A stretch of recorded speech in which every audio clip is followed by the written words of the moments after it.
आज direct selling विश्वविद्यालयों में पढ़ाई जा रही है। डायरेक्ट सेलिंग के ऊपर में रूल्स आ गए हैं, लेकिन ये अच्छा माहौल कैसे बना? 2012 से 2016 के बीच में क्या परिस्थितियां थी डायरेक्ट सेलिंग को लेके, वो सारी की सारी कहानी और वो सारी की सारी चीज़ें जो आपको जाननी चाहिए इस इंटरव्यू में हैं, बशर्ते कि आप लास्ट तक बने रहें।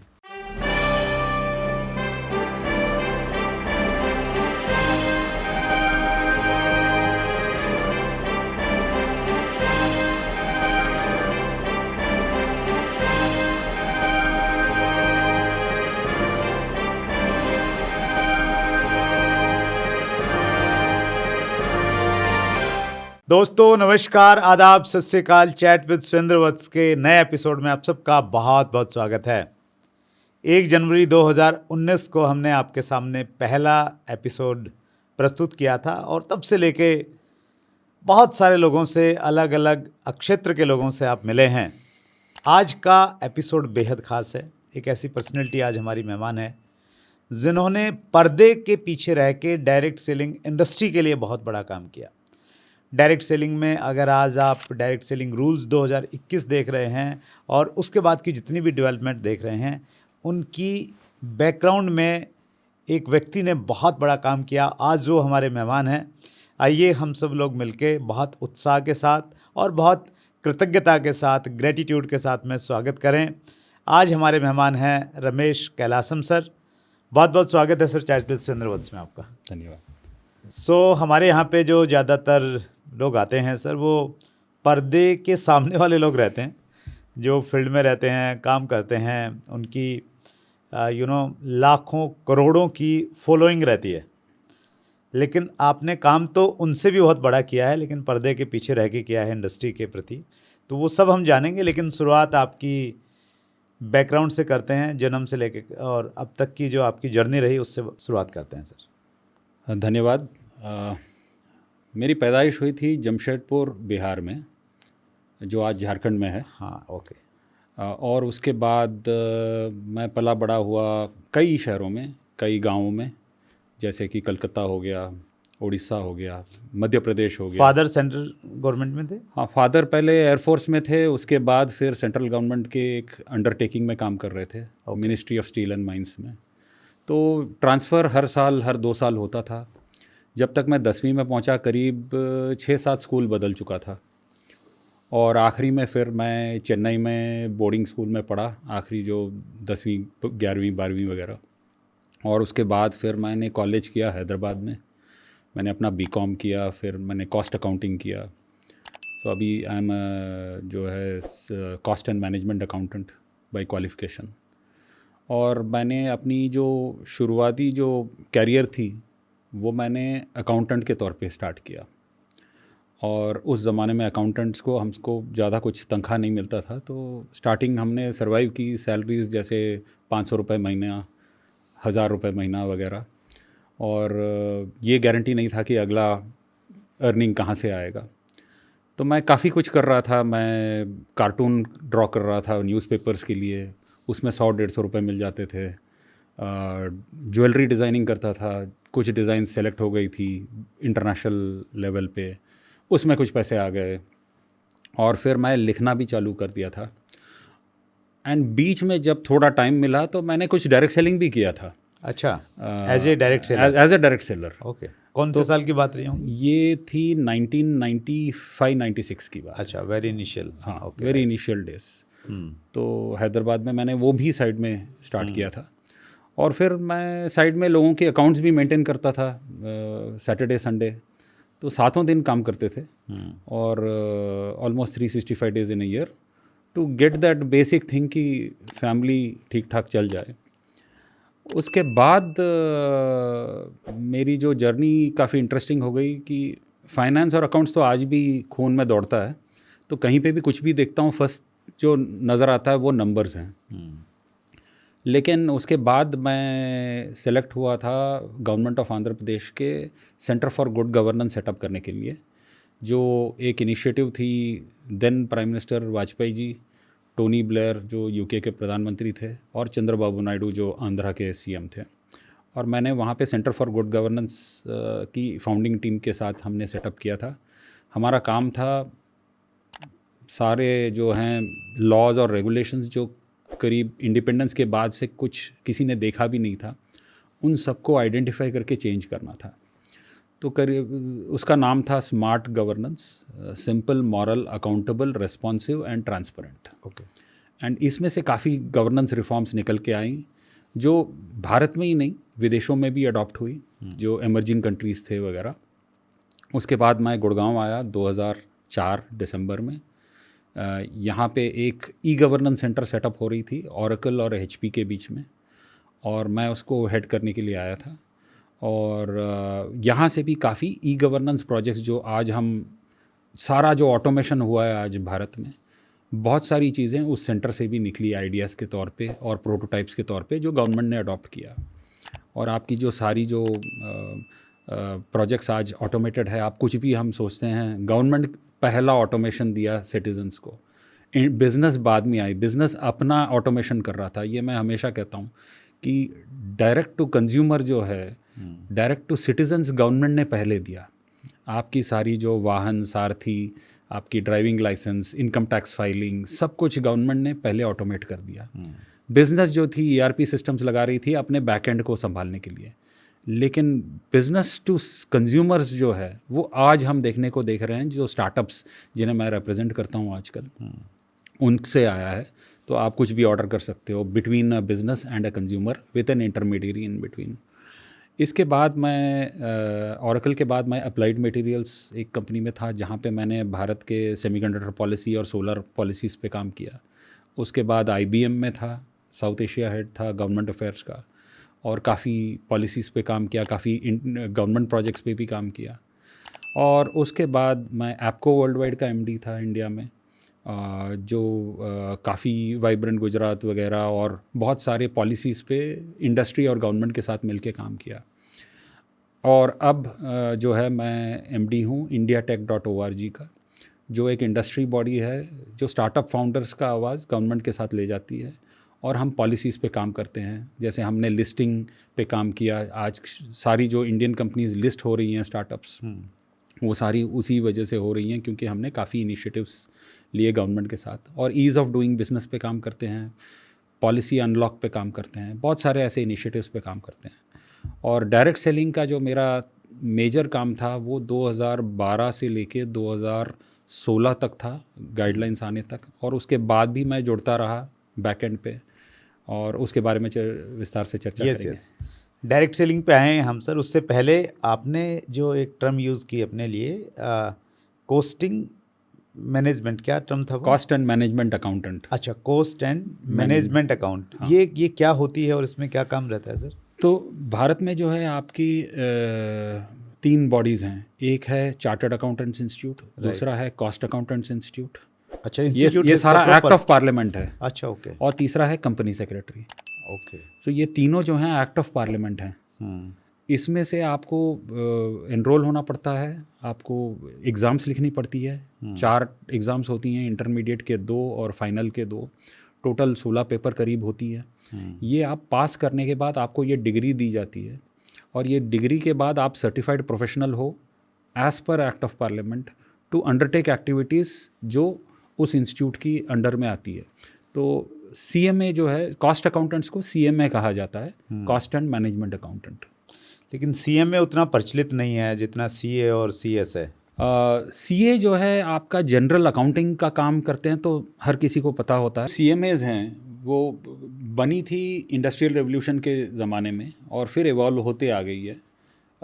आपका कोई भी प्रोडक्ट जो बनता है, और डायरेक्ट सेलिंग में भी कंपनीज़ के लिए जो प्रोड्यूस करती हैं उनके लिए रेलेवेंट है, तो गवर्नमेंट ऑफ इंडिया जो है वो प्रिस्क्राइब करती हैं कि किस किस इंडस्ट्रीज़ का कॉस्ट रिकॉर्ड्स मेंटेन होना चाहिए मैंडेटरली। तो उसके हिसाब से कॉस्ट अकाउंटेंट का रोल सर्टिफिकेशन का आ जाता है और ऑडिट का भी आ जाता है, क्योंकि कॉस्ट ऑडिट भी प्रिस्क्राइब्ड है। आपके गवर्नमेंट ऑफ इंडिया में भी कॉस्ट अकाउंटेंट सर्विस हैं जो हर साल मनाते हैं। इस साल मैं गया हुआ था एड्रेस करने के लिए, मिनिस्ट्री ऑफ फाइनेंस में आती हैं।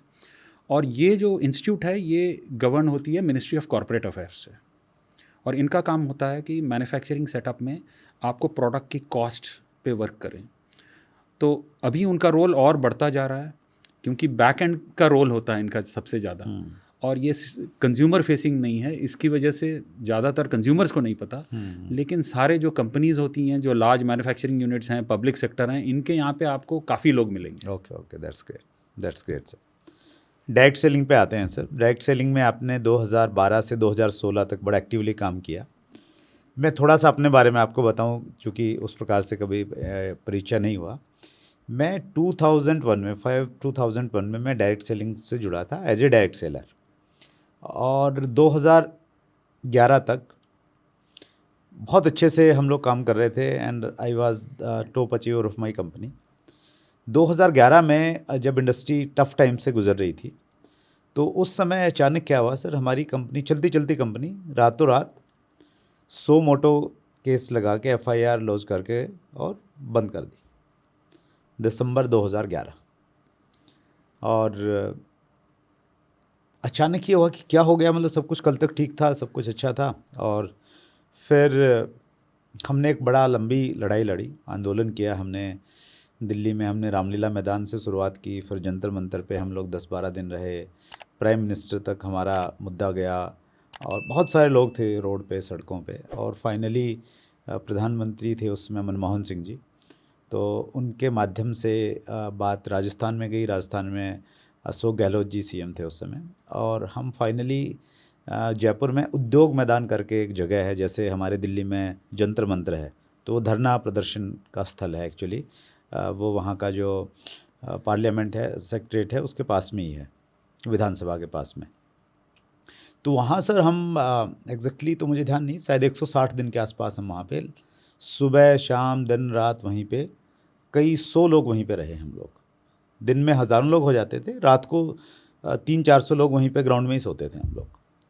हर मौसम को हमने वहाँ पे सहन किया, गर्मी सर्दी बरसात को, और फाइनली राजस्थान गवर्नमेंट ने 2012 में, अक्टूबर 2012 में गाइडलाइन दी, और मैंने सौभाग्य मिला उन सब चीज़ों को फ्रंट पे लीड करने का।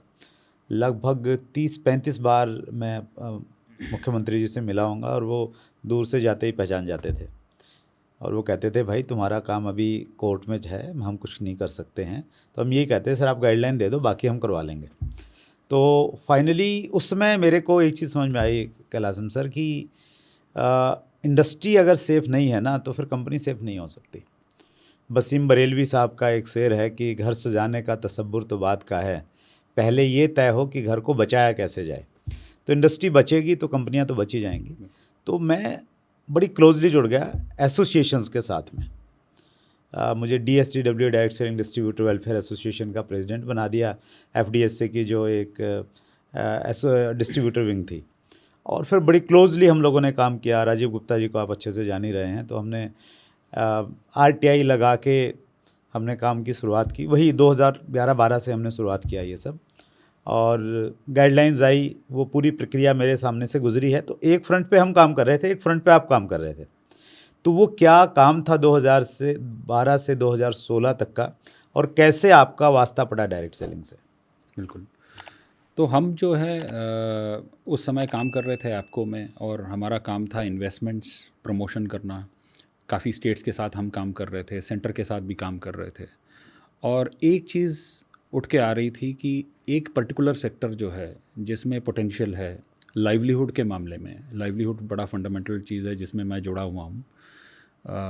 उसमें आप देखें तो डायरेक्ट सेलिंग जो है एक यूनिक अपॉर्चुनिटी देता है किसी भी सेलर को या किसी भी एम्प्लॉयड पर्सन को भी, कि साइड में हम एक एक्स्ट्रा सोर्स ऑफ इनकम रखें।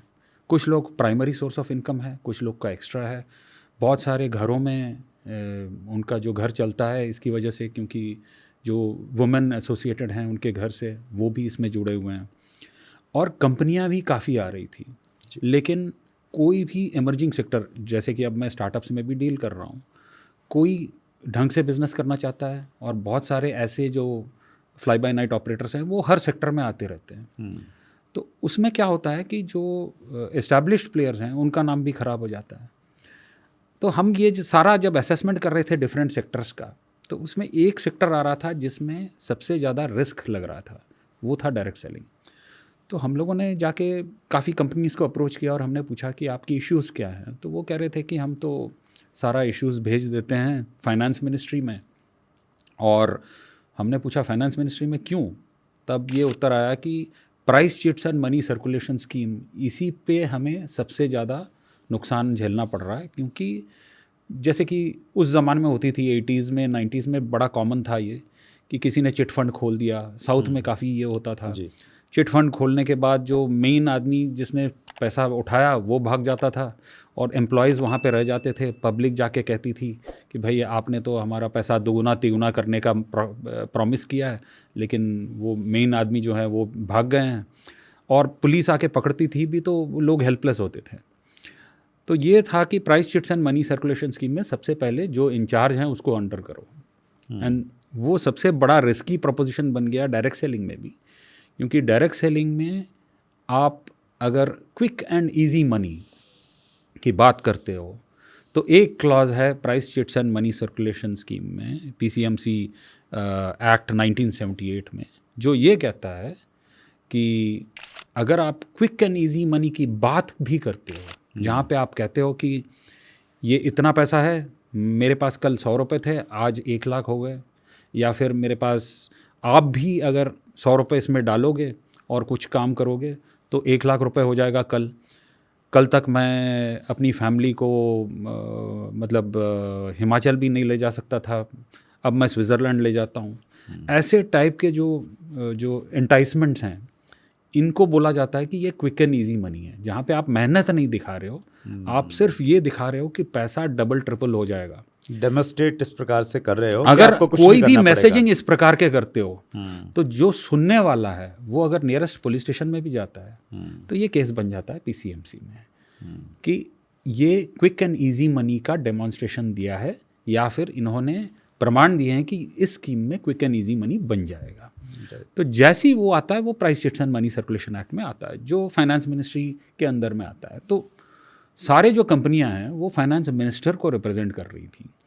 और ये इंटरेस्टिंगली मेरा काम करने का तरीका ये होता है कि मैं या तो हिस्ट्री में जाता हूँ या फिर ज़मीन के अंदर जाता हूँ उसकी जड़ खोदने के लिए। तो मैंने ये डिग करते हुए, मैंने खोदते हुए मैं आगे बढ़ता गया और लगा कि ये फाइनेंस मिनिस्टर से मार्क होता है फाइनेंस सेक्रेटरी को, फिर रेवेन्यू सेक्रेटरी को, फिर वो कहते हैं कि भाई ये तो ट्रेड का मामला है, इसको कॉमर्स में भेजो। फिर कॉमर्स कहता है कि नहीं ये वाला हमारे पास नहीं आता है, ये इंटरनल ट्रेड की बात है। और इंटरनल ट्रेड में एक आदमी बैठा हुआ है कंज्यूमर अफेयर्स में, जिनका पोर्टफोलियो में आलू प्याज के रेट से लेके, दाल के रेट से लेके, टमाटर के रेट से लेके इंटरनल ट्रेड का सारा मामला आता है। तो आप देख लो कि डायरेक्ट सेलिंग का वो क्या कर सकता था, इतना ही लिमिटेशन था। तो वो हम पता करते करते पहुँचे और फिर पता चला कि इंटरनल ट्रेड में वहाँ पे इतनी सारी रिपोर्टें मार्किंग पड़ी हुई है, लेकिन उनको पता नहीं चल रहा था कि करना क्या है इसमें। तो एक था PCMC एक्ट, राइट, जो आज भी वैलिड है। अगर आपका कोई भी डायरेक्ट सेलर गलत तरीके से इसको पोजीशन करे कि कल तक मेरे पास कुछ नहीं था, आज मेरे पास इतना है, कोई ये नहीं देखता कि मैं मेहनत करके यहाँ तक आया। कोई अगर कहता है कि मैं मेहनत करके पिछले 3-4 सालों में यहाँ तक आया, वो अलग बात है। कोई कहता है कि कल तक मेरे पास नहीं था लेकिन आज है, इतना काफ़ी है price chits and money circulation scheme में बुक करने के लिए। तो ये एक फंडामेंटल जो है तलवार थी इस इंडस्ट्री पे। दूसरी जो थी, तो आप ऐसे करते करते मैं वहाँ पहुँचा, कंज्यूमर मिनिस्ट्री तक वहाँ पहुँचा जी। फिर पता चला कि वहाँ पे एक कमेटी बनी हुई है जो कभी बैठी नहीं है इस मामले में। लेकिन कमेटी को क्या बताते हम, अगर कमेटी को भी हम एक्टिवेट करते, तो हमने पता किया बाकी स्टेट्स से कि कहाँ कहाँ पे केस फाइल हुई है और किस किस आधार पे लोग कंप्लेन किए हुए हैं। तो एक था complaint quick and easy money का कि आप फटाफट पैसे बनाओ। दूसरा कंप्लेंट था कि ये मनी सर्कुलेशन स्कीम है क्योंकि हमें सिर्फ बोला गया है कि 4 लोगों को लेके आओ, अब जैसे ही 4 लोग आ जाते हैं अब कमीशन उसमें बढ़ जाएगा। तो बाहर वालों को ये लगने लगा कि शायद ये मनी सर्कुलेशन स्कीम है। ये नहीं दिखता था कि वहाँ पे सेल हो रही है कि नहीं हो रही है। राइट, मार्केट में प्लेयर्स हो सकते हैं कुछ ऐसे भी राइट, जो सर्कुलेशन करते हों, हाँ, लेकिन उसकी वजह से डायरेक्ट सेलिंग फिर बदनाम होने लगा। हाँ, जो जेन्युइन कंपनीज वो भी उसी दृष्टि से देखी जाने लगी। बिल्कुल। और फिर तीसरी चीज़ जो थी, जो एक तो रिक्रूटमेंट हो गई। रिक्रूटमेंट में भी सिंगल लेवल मार्केटिंग में इश्यू नहीं था, मल्टी लेवल मार्केटिंग में इशू था, क्योंकि वहाँ पे पिरामिड बन रही थी। राइट। तो पिरामिड अगेन वो एक बैड शब्द है गवर्नमेंट के पार्लेंस में, हाँ। कि पिरामिड वो स्कीम का PCMC मतलब में आ जाता पॉन्जी, है वो हाँ, भी। पीसीएमसी में आ जाता है, money circulation, prevention of money laundering, सब में सारा चीज़ अट्रैक्ट कर देता है वो। तो ये एक फंडामेंटल इशू थी जो इंडस्ट्री सफ़र कर रही थी। और फिर तीसरी जो थी वो थी मिसलीडिंग क्लेम्स की। बहुत सारे स्टेट्स में हमने देखा, बहुत सेंटर में भी देखा कि डायरेक्ट सेलिंग कंपनीज के अगेंस्ट एक और कंप्लेंट था कि ये मिसलीड करती हैं या सेलर्स मिसलीड करते हैं। मिसलीडिंग का यहाँ मतलब है मैजिकल रेमेडीज़ भी। मतलब आप कह रहे हो कि मतलब मार्केट में तो आप कह सकते हो कि ये आप पहन लो, आप सब कुछ सुरक्षित रहोगे, एस्ट्रोलॉजिकली भी कुछ लोग क्लेम कर सकते हैं। लेकिन डायरेक्ट सेलिंग में क्या था कि ये प्रोडक्ट आप इस्तेमाल कर लो, कल तक आप ऐसे थे, अब आप उड़ने लगोगे वगैरह, जो सुपर ह्यूमन कैपेबिलिटीज़ की बात हो रही थी कुछ प्रोडक्ट्स में सेलिंग के मामले में, वो अलग एक एक्ट में आ रहा था, which is misleading claims, miss selling, magic remedies drugs and magic remedies जो है ऑब्जेक्शनेबल एडवर्टाइजमेंट एक्ट। क्योंकि आप बेच रहे थे, it was considered as an act of advertisement, और उस एडवर्टाइजमेंट में आप मिसलीडिंग क्लेम्स दे रहे थे। आज भी कोई एडवर्टाइजमेंट आती है तो आप केस डाल सकते हो और कह सकते हो कि ये मिसलीडिंग एडवर्टाइजमेंट है। डायरेक्ट सेलिंग के मामले में आप एडवर्टाइजमेंट तो नहीं कर रहे हो, लेकिन जो आपका सेलर है वो अगर मिसलीडिंग क्लेम कर रहा है उस प्रोडक्ट का, तो भी ये इंडस्ट्री के खिलाफ ही पड़ती है। तो ये रहा तीसरा इशू। अब चौथा इशू जो था, जो आम जनता में ये एक धारणा थी, जिन्होंने कंप्लेन किया हुआ था कि मेरे बगल वाले घर से कोई डायरेक्ट सेलिंग कर रहा है। अच्छा। तो इनके यहाँ पे सामान कहाँ से आता है? बाहर में जब मैं किराना दुकान में देखता हूँ या सुपरमार्केट में देखता हूँ, एक ट्रक आती है, सामान उतरती है, और फिर एक सिस्टम होता है, उनके पास इनवॉइस होती है, पर्चा होता है।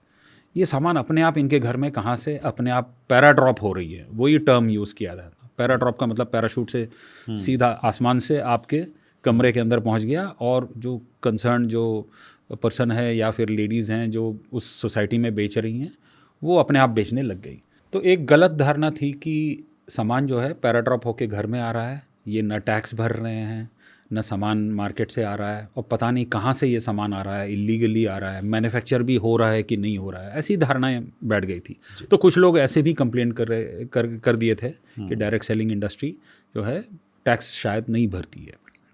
और नेक्स्ट वाला जो इशू था, पांचवा इशू, वो ये था कि ये प्रोडक्ट्स जो बेचते हैं ये एफएमसीजी के प्रोडक्ट्स टाइप बेचते हैं। तो एफएमसीजी कंपनीज जो हैं उन पे सेलर का मार्जिन काफ़ी कम है, लेकिन इनके पास सेलर का मार्जिन इतना ज़्यादा क्यों है?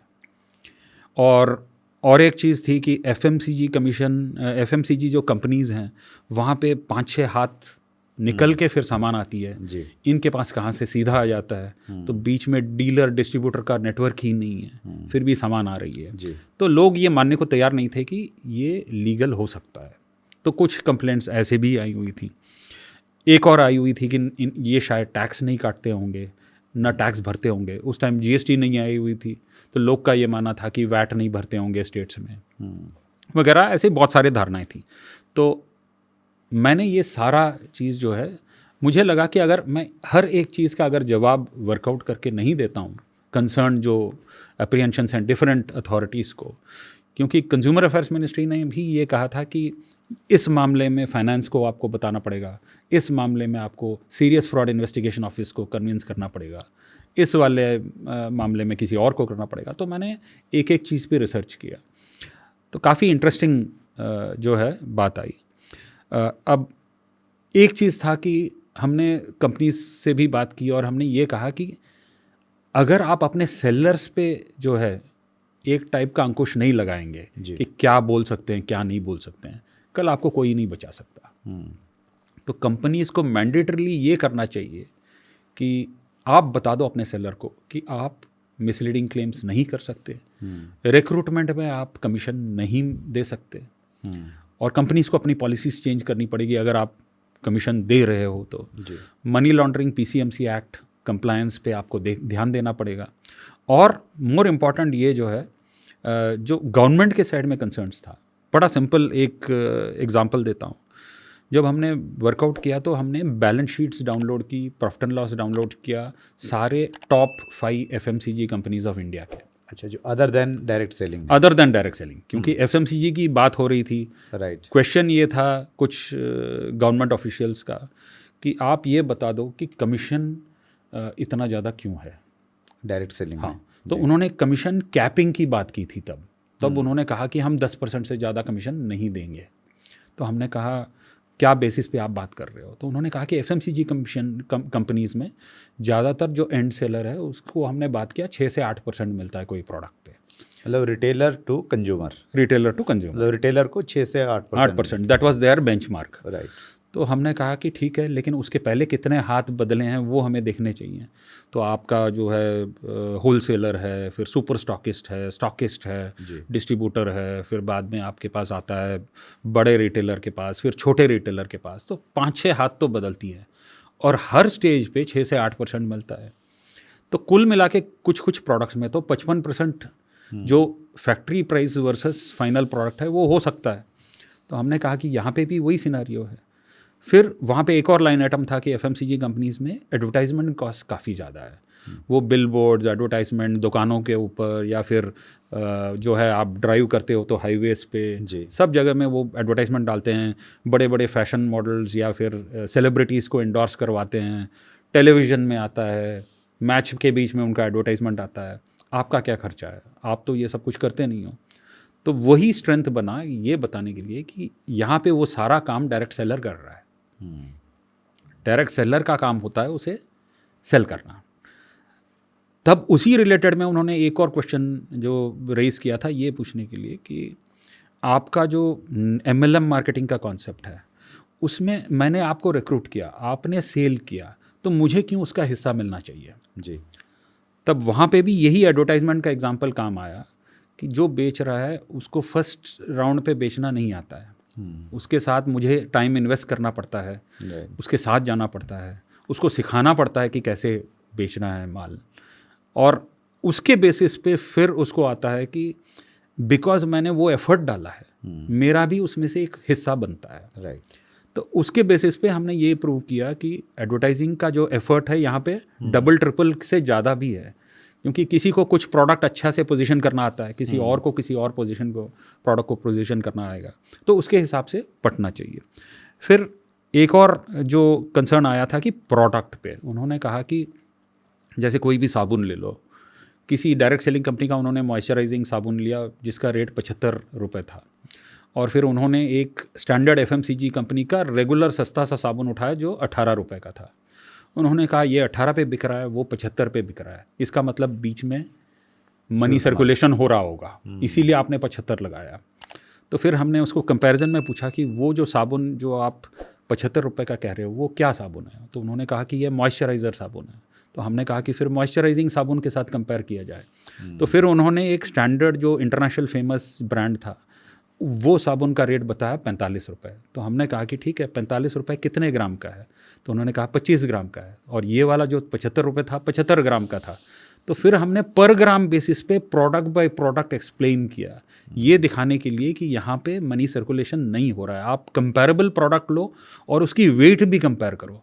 तब उस मामले में कुछ प्रोडक्ट्स जो हैं FMCG से भी सस्ती लग रही थी। तो ऐसे ऐसे करके एक एक स्टेप हम कन्विंस करते आए। उसके बाद टैक्स डिडक्शन की बात आई तो इन्होंने कहा कि हमें एक्सेस चाहिए, डायरेक्ट सेलर्स जो हैं जो सामान बेचते हैं वो क्या सिस्टम में अपना प्रोडक्ट्स खरीदते हैं और बेचते हैं। तो वो सिस्टम उन्होंने ऑडिट की कुछ कंपनियों की, फिर उनको पता चला, सेलर के एंगल से उन्होंने ऑडिट किया, डायरेक्ट सेलिंग कंपनी के एंगल से नहीं किया, सेलर को क्या एक्सेस मिलता है। वो देखने के बाद उनको लगा कि टैक्स तो पहले ही अपफ्रंट FMCG से भी मोर एफिशिएंट तरीके से हमारे पास आ रहा है। तो फिर वो सारी कन्विंस होने के बाद उन्होंने कहा कि ठीक है हम एक और रिक्वायरमेंट डालते हैं कि डायरेक्ट सेलिंग कंपनीज़ का कैपिटल जो है, पेड अप कैपिटल, इतने 100 करोड़ के ऊपर होना चाहिए। वही फिर हमारी जो बैलेंस शीट की एनालिसिस थी वो काम आई, क्योंकि कुछ बड़ी बड़ी जो FMCG कंपनीज आज के डेट में हम देख रहे हैं उनका पेड अप कैपिटल अभी भी 10 करोड़ है, क्योंकि वो जब लगाए थे करीब 50-60 साल 70 साल पहले तो 10 करोड़ लगा के उन्होंने स्टार्ट किया था। अब जो कंपनी जो सामान बेच के जो उनका मार्जिन आया उसके बेसिस पे री इन्वेस्ट करके कंपनी को ग्रो किया, तो पेड अप कैपिटल और इसका कोई लेना देना नहीं है, तो फिर उन्होंने वो क्लॉज भी हटाया। फाइनली ये सारे जो नो ऑब्जेक्शन ये सारी मंत्रालय से आई, उसके बाद गाइडलाइन को अप्रूवल मिला। तो ये आप कौन से डिपार्टमेंट को कन्विंस कर रहे थे, कहाँ से कंसर्न थे ये सारे के सारे? ये सारे थे, जैसे कुछ जगहों में MHA था, मिनिस्ट्री ऑफ होम अफेयर्स अच्छा, था, अलग अलग मिनिस्ट्रीज के अलग अलग कंसर्न थे, वो आपने? सारे एड्रेस किए, क्योंकि कंज्यूमर अफेयर्स ने भी ये सारे मिनिस्ट्रीज को भेजा कि ये सारी जो हैं हम एड्रेस कर रहे हैं। तो मुझे बोला गया कि आप भी कन्विंस कीजिए इन सबको, तो मैंने जाके कन्विंस किया, और बिकॉज ये डेटा ड्रिवन कन्विंसिंग था तो उनको भी लगा कि हाँ अगर ऐसे फॉलो किया जाता है तब हमें कोई इश्यू नहीं है। इसीलिए मैं कह रहा हूँ कि अगर कोई ऐसे फॉलो नहीं करता है आज के डेट में, तो वो सारी जो तलवारें इनके पास है वो वापस आपके सर में आएंगी। That's great. मैं थोड़ी सी अपनी जर्नी बताता हूँ सर। उस समय की हमने जब शुरुआत की तो हमने भी RTI लगाई पहले, और ITI में हमने अपना मॉडल बताया कि ये हमारा डायरेक्ट सेलिंग का एक ऐसे मॉडल है, इज़ इट लीगल और इलीगल इन इंडिया। तो हमने शायद पहले कॉमर्स में लगाया एक ITI, वहाँ से हमें मालूम, उन्होंने बोला कि नहीं ये हमारे डिपार्टमेंट में नहीं आता है आपका इस प्रकार का काम, आप किसी दूसरी मिनिस्ट्री में जाइए। फिर हमने आई थिंक हमने उसको कंज्यूमर अफेयर में भी लगाया, हमने उसको फाइनेंस में भी लगाया। तो कई सारी मिनिस्ट्री की जो रिप्लाई आए हमें, किसी ने भी सही रिप्लाई नहीं दिया। मतलब ये नहीं कहा कि हाँ आप हमारे मंत्रालय के अंतर्गत आते हैं या आप इंडिया में काम कर सकते हैं, नहीं कर सकते हैं। फिर हमने उन सारी RTI को इकट्ठा करके प्राइम मिनिस्टर ऑफिस में लगाया।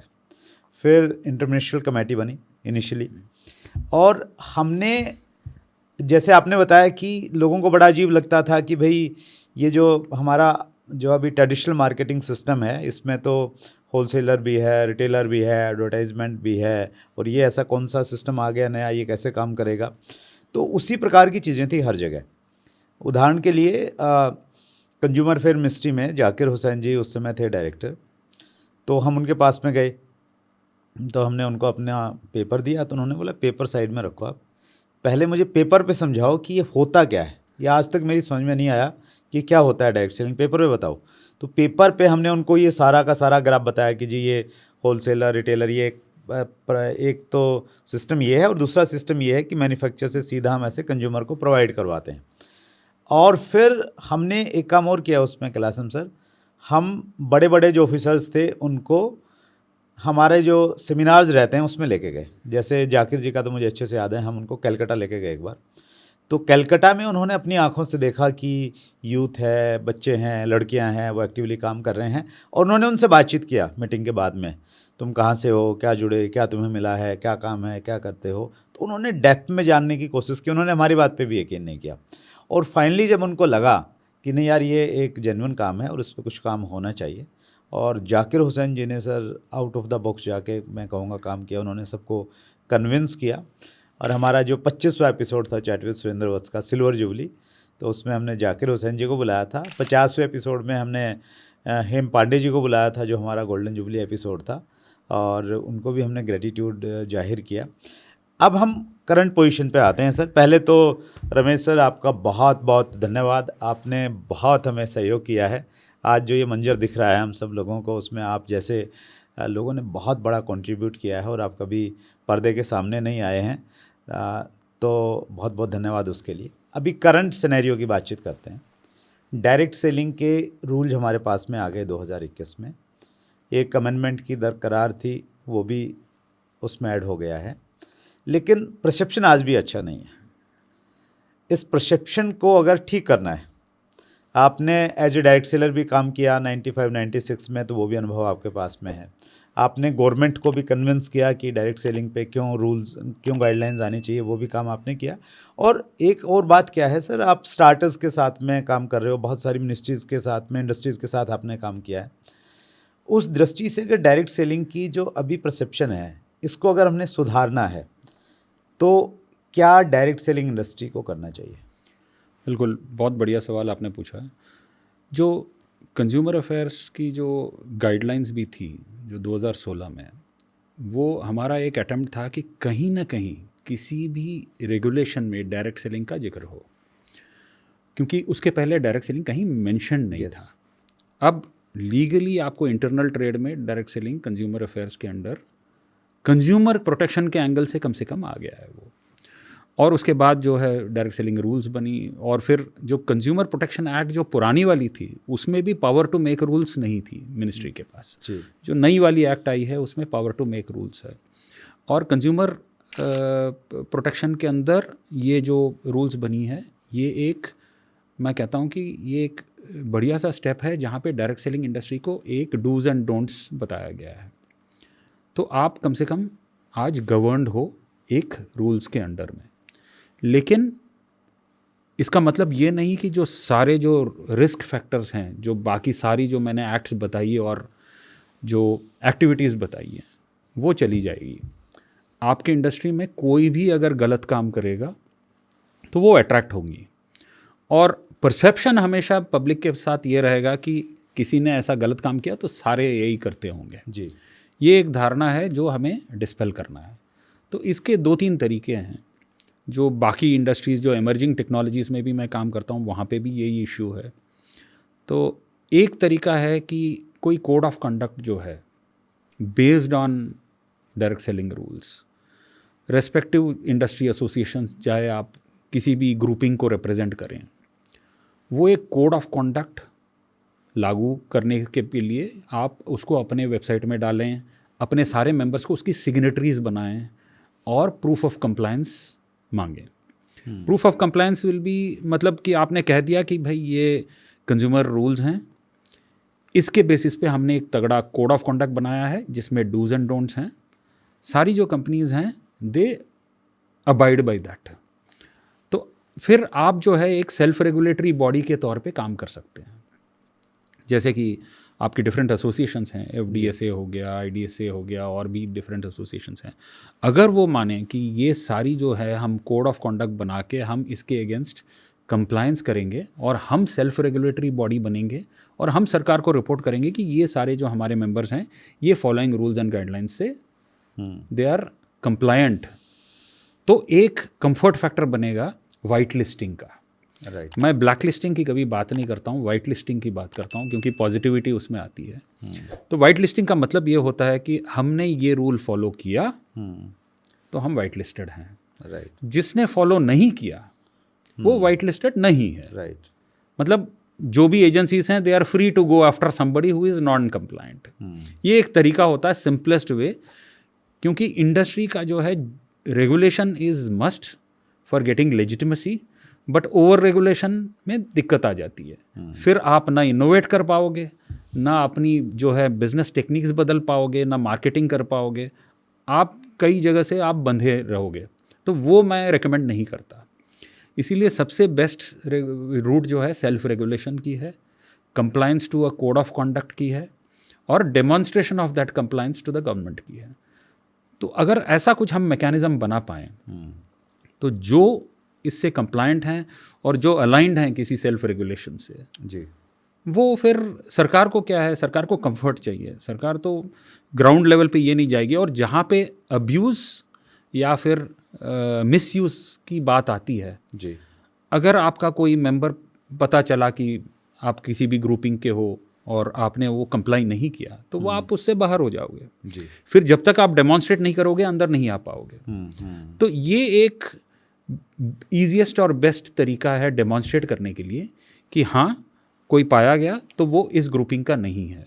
तो इसमें सर वैसे तो डायरेक्ट सेलिंग रूल जो हमारे हैं उसमें कॉम्प्लाइंसेस की एक लिस्ट दी है लगभग, बिल्कुल बिल्कुल 13 डॉक्यूमेंट्स हैं, और जिन कंपनियों ने उसको पूरा नहीं किया था, अभी रिसेंटली 16-17 कंपनियों के पास में नोटिस भी आया है वहाँ से कि भाई आपने इनको पूरा करना है, उनसे जवाब मांगा गया है।